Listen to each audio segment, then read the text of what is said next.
Thank you for joining us today. I'm Linda Zavala, and I've been a devotee of Meher Baba for about 21 years. And I'm really happy to have you tuning in for our interview today. And today we have a very special guest, Don Stevens, who has been a follower of Meher Baba as well for many years. And he's a retired businessman right now, and he's living in the south of France. He's come to the United States to give some workshops on one of Baba's very important written works called God Speaks. And I'm very happy to introduce you to him today. He's written, I think, about 5 books, and he's also co-edited 2 books of Meher Baba. And so, Don, I'd like to ask you, could you tell us briefly who Meher Baba is and how one could relate to his teachings? Well, first, who Meher Baba is, I suppose I would be tempted to say I think he's the most important person in creation. In any case, he was born into a Parsi family in Pune, India, went through normal sort of schooling that children in India went through. When he got to be about 19 years old and was actually going to what they call the Deccan College there, he'd be bicycling in the evening, going by a park. There was a very ancient Sufi saint, Hasrat Babajan, and around her would be usually accumulated some of the soldiers that were going home from the local encampment. So Meher Baba stopped, and he would listen on the edge. And one day this elderly saint beckoned to him, and he came near, and she kissed him on the forehead. And that was the beginning of a very, very important series of events. He practically lost complete consciousness at that point, and gradually made his way to a majority of the great saints, we call them perfect masters of India in that day, and one of them turned him over to his chief assistant, Upasni Maharaj, who also, in the jargon of the trade, was a perfect master as well, and he took Meher Baba under his wing and gradually brought him back to normal consciousness after a considerable period of time. So this is Meher Baba, and he lived most of his life in India, doing a great deal of traveling. First of all, picking up with his old school friends who adored him, and began, let's say, a spiritual discipline with them. And gradually his work extended into other areas, into Europe and into America. And he made very many trips all through the world, into the Far East as well. And he was situated in India, and he traveled around. Yes. And his ashram is in India. Well, if you could call it an ashram, let's say it was very simple living and no particular buildings dedicated to special purposes. But at any rate, where he lived originally at a place called Meherabad, very near Ahmednagar, not too far from Pune, which has been and still is a great technical center in India. He lived there, and then on the opposite side of Ahmednagar, in another charming place called Meherazad. So it was in this area that he spent most of his time when he was not traveling, and people would come to him there on various different occasions.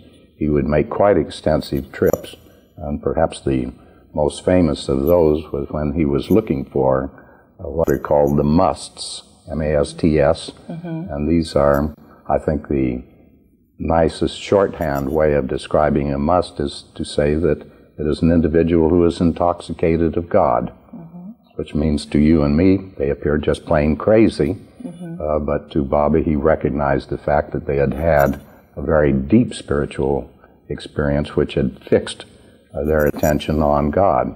So their recognition of the world about them was at a minimum or almost non-existent. And could you tell us a little bit about how you first came to Meher Baba, how you heard about him? Well, that was sort of a long story. And how many years have you been with him? Or?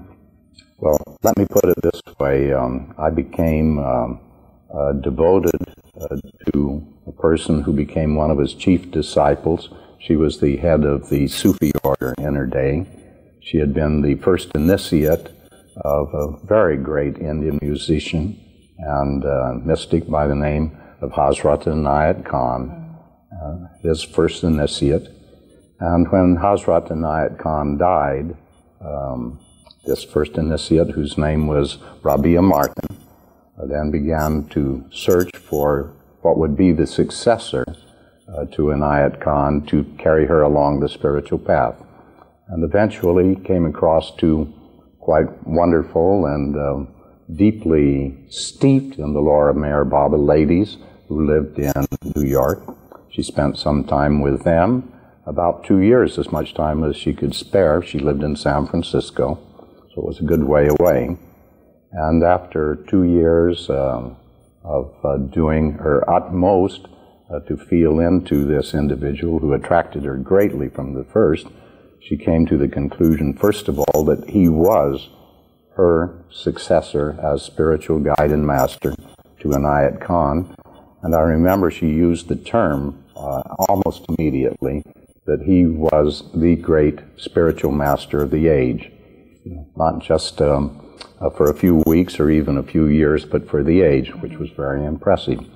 So she gave us, and this was quite a dramatic incident, she gave us 2 weeks to decide whether we would follow her under the spiritual guidance of Meher Baba. I might add it posed a tremendous crisis to me because I'd never heard of the man before. And to try to make such an important decision in that period of time, it wasn't easy. So I finally had to make an appointment. I tell you about it because it meant so much to me, and I think it's a beautiful little story. I called her on the telephone and said, I've just got to sit down and talk about a few important things. So we sat down and I said, well, now, first of all, his silence bothers me because he's a terribly important and busy man. So why does he keep silent? And she listened to this and nodded her head and waited for my next thing. And I wanted to know, what about all of this business of being the avatar of the age? How can I judge that, and how can you judge it if you've never even seen the man? I didn't put it quite that baldly, but that was the general intent. And she listened to this and one or two other little bag of tricks that I had to trot out before her. And at the end of it, she said just a very simple thing, and that is, Don, how can the drop measure the ocean? Very significant. Well, when she asked me this, I knew immediately she was dead right. So I went home and thought about it, and my conclusion simply was that if she, the one person of all whom I revered and trusted totally and completely, if she had accepted this man as her guide and had made such an important statement as she had about his spiritual status, then what more could I do? So I said, I follow you. Wonderful. Well, we are here today to talk about God Speaks, this wonderful book of Baba's. And you and Murshid Adus were asked by Meher Baba to edit the manuscript. And if you could tell us a little bit about that, when that was and how that came about, that would be good. Well, I'll go back just a little bit into the earlier history that preceded God Speaks itself. One of the closest schoolmates in his early school days of Meher Baba had been an individual who was trained largely in Muslim mysticism, the Sufi school. And he was a very, very brilliant person. Meher Baba loved him very much, and he stayed very close to Meher Baba from the time that Meher Baba, as it were, integrated back into the conscious world around him. So Dr. Ghani, as he was called, he was trained as a doctor, stayed with Baba, and very often did various different writing things for Meher Baba. on the occasion that we're talking about now, the beginnings of the book which became God Speaks, Meher Baba would give him various key points from time to time, which he wanted Dr. Ghani to take and then elaborate and then write out a book, which Baba said had to be given out to humanity, which would be a very important spiritual book.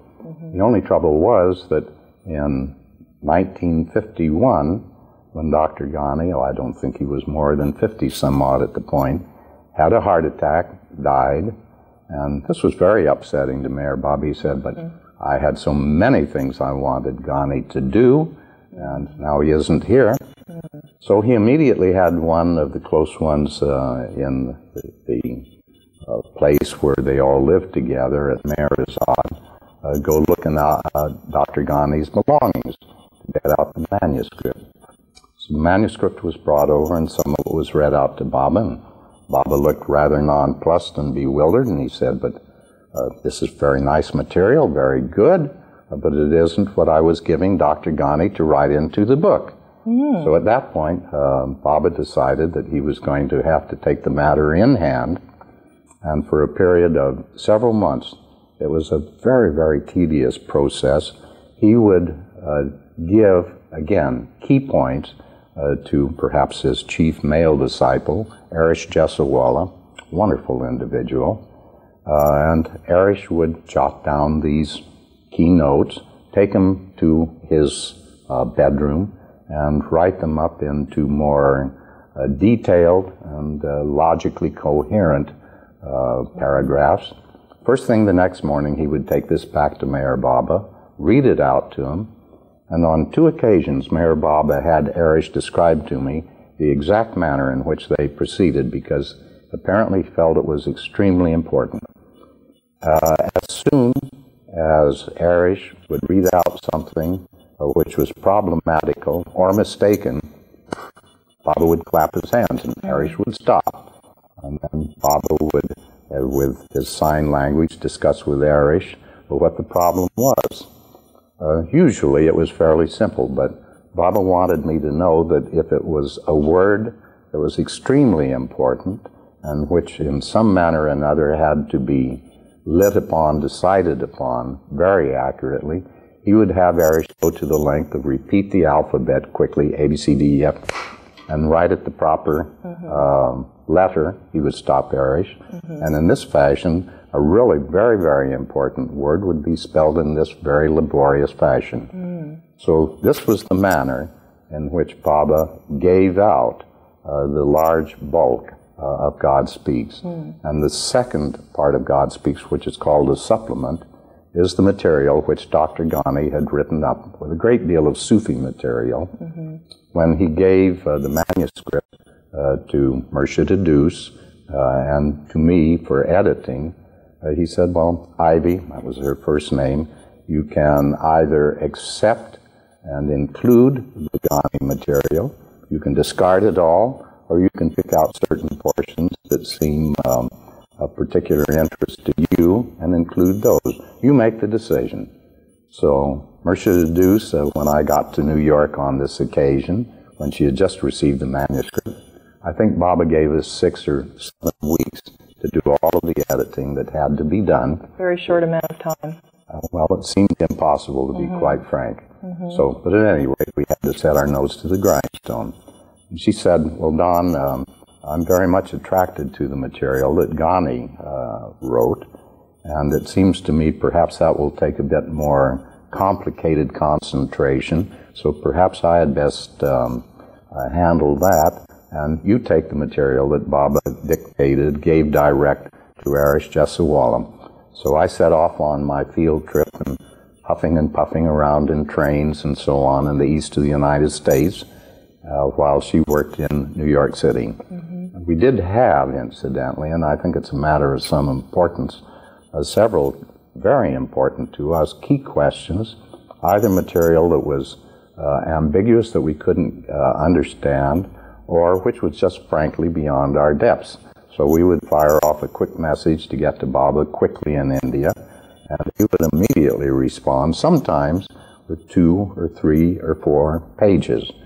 And always what he sent back impressed us as being so enormously important that we decided, well, we have to keep this and use it in the first edition of God Speaks. So sometimes it became a starred footnote if it were in the material that he had dictated to Erich. If it were extremely interesting, but not necessarily related to the direct dictated material, then we would include it somewhere in the supplement, but always in quotation marks, and usually with a statement, Baba replied or Baba elaborated, something of this sort. But it is also some of the finest material in the book. Well, I know you've been involved with God Speaks and also translations for a number of years. And I'm wondering what you think for someone who's interested in following the spiritual life, why they would want to read this book and what they would find interesting about it. Well, why they should be interested in reading it. Of course, I'm prejudiced because I feel, as Merchant Martin did, that Meher Baba is the great spiritual figure, the great giver of the spiritual message of this age. So Baba always said that this was his last, final, and really important work. And in fact, when we were discussing a little bit later after its appearance, Baba's words in general, he made a statement that struck me as being of extraordinary interest. I said, well, Baba, you know, nowadays there's so many people, even people, for instance, who love you dearly, who say that matters of illumination, truth, and so on, simply cannot be understood by the intellect. And words, after all, are secondary, and the real thing is this inspired through the heart. So I said, well, Baba, I'm not sure how much even your words are going to be used despite all of the work. So he looked terribly shocked and said to me, well, Don, I must make it clear to you that when Baba gives out his words to the public, he attaches something like an atomic bomb of spiritual energy. So each of the words has this energy associated with it, and an individual who works with my words inevitably will absorb a part of that spiritual energy, which will be extremely important in their ongoing spiritual development. And he said a strange thing at that point, and I thought it was a rather odd statement to make, but I've seen people experiment with it. He said, in fact, even in reading through Baba's words, even if the individual does not understand intellectually the content, in other words, it's just like reading a little nursery rhyme or something of the sort, even if they do not understand the content that I have put in it, still, this spiritual energy they will absorb. So that simply says that an individual should give the patience, the time, the energy, and the concentration to really do work with it. And he does speak about creation and evolution and involution. This is the story of creation. And he goes into great detail about it. Very great detail. In fact, there is even a good bit of repetitive detail, and this can be very putting off to people who are trained in the tradition that one should never repeat something in a well-written work. But he has his own reasons in back of this. In fact, I think I perhaps wrote something in the preface to the book that was a bit beyond my understanding at the time, but I think the words were properly chosen, perhaps by Baba himself. I said, God Speaks is like a Bach prelude and a fugue, and this is the fugue, in which a simple theme is selected, and then it's repeated, and the simple theme is elaborated a little bit. It's still repetition. And then it's elaborated more, and then there are 2 voices, and then 3 voices, and they interweave. This is very much the mechanics which Baba uses in that. And through it all, he elaborates from the original viewpoint that he adopts of creation and the experiences of the gradual evolution of consciousness, and then the perfecting of consciousness. Baba gradually changes from the viewpoint of the drop soul, the you and I, our viewpoint. We're caught up, after all, and hypnotized by all this panorama that's going on around us, and that's the important thing. And then he gradually shifts through to the viewpoint of God, who is going through this experience for the development of his own consciousness.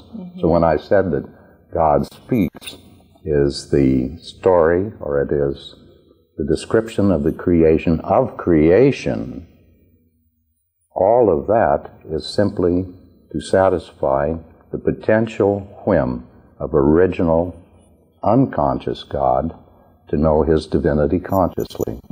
So all of this great saga of creation with all of its complexity is for the development of consciousness so that God may be conscious of his own divinity. And there's an incredible amount of detail in each chapter. And the book kind of seems to go from the stone state all the way to being absolutely perfect and one with God again. Oh, I'm glad you bring that up. If you have a moment, I'd like to tell you about my dilemma. When not very long ago, I was reading through for perhaps the 100th time this gradual progression from what he calls the sub-gaseous state through the gaseous to the stone, to the metal, to the vegetable.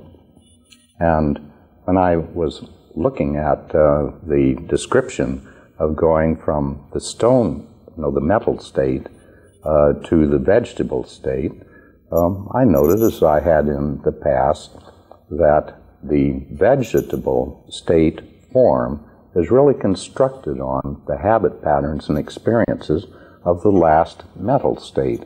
And so the idea that a carrot, for instance, could be based upon, a drop of quicksilver or maybe a little vein of iron somewhere in nature, it just seemed like a tremendous jump. And then, I'm not a psychic person at all, but once in a while, especially if it happens to be early in the morning hours, if for some reason I've awakened and have to go here or there, as one does on occasion, all of a sudden there will be an insight into something or another. So I've been puttering over with this great problem: how under the sun can you jump from metal experiences? It's ductile and it carries electricity, but it's not very sophisticated. And here you've got a carrot or a cauliflower or whatever vegetable you want. And that then is a tremendous jump. So there was this funny little voice in the background in my own nature which said, "Don, even though you were trained as a chemist in the university, you've probably forgotten by now that magnesium is the central atom in the molecule of chlorophyll, which is the center of the metabolic and living processes of the carrot." So I thought, good heavenly days, this is absolutely fantastic. And so I went on puttering on towards my bedroom, and then all of a sudden a little voice says, even a little bit more quietly, "And you've probably forgotten also that iron is the center of the hemoglobin molecule." And that just really tickled me to pieces. I thought, that's the bridge over. Now, I don't pretend that that's the whole, the complete knitting together of the difference between a metal form and a vegetable form, but it provided a key bridge, and it made the process seem more possible. We have just a few minutes more, but it seems that the way Meher Baba's written this book, there's his clarity and detail on the various points is really wonderful. And there's a lot of joy even in the book. Well, I think you have to have a certain amount of persistency to get to that point. But then when it starts to blossom, it blossoms magnificently. Okay. And there's been a lot of interest in God Speaks recently around the world. Well, I would say this, that a great deal of the effort that we put in for some years now into translations is coming to fruit. And I would just have to say to you, for instance, that we have in Spain, certainly everyone feels, the finest esoteric publisher of Spain, and he said that he and his father, who founded the business, feel that there has been nothing written like this book for 3,000 years. And because the editor, the publisher in France, who occupies a comparable position there, had told us only 2-3 weeks before almost the same thing. He said, since the Vedas, the Upanishads, nothing has been written of this caliber. So that excites me. Well, thank you so much for being with us. It's wonderful you could come to America again and visit. Thank you.